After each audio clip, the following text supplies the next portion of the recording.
Gold trusted gold buyers తాకట్టులో ఉన్న బంగారాన్ని విడిపించి ఈ రోజు ఉన్న మార్కెట్ ధరకే కొనబడును. మరిన్ని వివరాలకు సంప్రదించండి 77107720.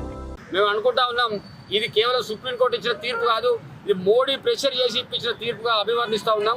సరే, ఇది ఎస్సీలలో ఉన్నటువంటి మాలలకు మాదిగలకు జరిగే వర్గీకరణ విషయంలో జరిగే పోరాటం.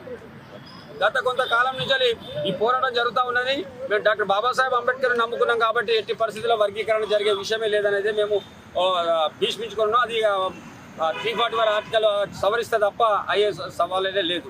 రెండో విషయం ఏంటంటే, ఒక 3-4 రోజుల క్రితము తెలంగాణలో ఉన్నటువంటి మేధావుల ఫోరం అనేది ఒకటి పెట్టి, ఆ మేధావుల ఫోరంలో విఠల్ అనే ఒకడు, వాడు ఎక్కడున్నాడో ఏమో మాకైతే తెలియదు కానీ, విఠల్ అనేటోడు మాలలు సామాజిక స్మగ్లర్లు, మాలలు మనువాదులు, మాలలు మాఫియాకు సంబంధించిన వాళ్ళని అని ఆ యొక్క మందకృష్ణ మాదిగ మెప్పు పొందడానికి, మందకృష్ణ మాదిగ చెప్పులు మోయడానికి, మందకృష్ణ మాదిగ మోసేది నీళ్లు తాగడానికి ఆయన వీర లెవెల్లో చెప్పుకున్నాడు. నేను అడుగుతా ఉన్న విఠల్ బ్రదర్, మీరు మందకృష్ణను దేవుడు అనుకోండి, మందకృష్ణ ఫోటో మీ సంబంధించిన మీ సామాజిక వర్గాలలో అందరి ఇళ్లలో పెట్టుకోండి, మాకేం సంబంధం లేదు.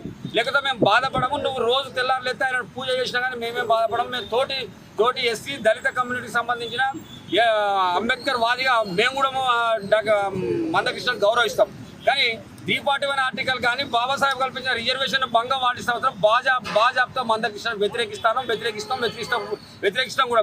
నీకు ఏం హక్కు ఉన్నదని చెప్పి నువ్వు మాలను స్మగ్లర్లు అన్నావు. అసలు నువ్వు ఎవరిని పుట్టినావు?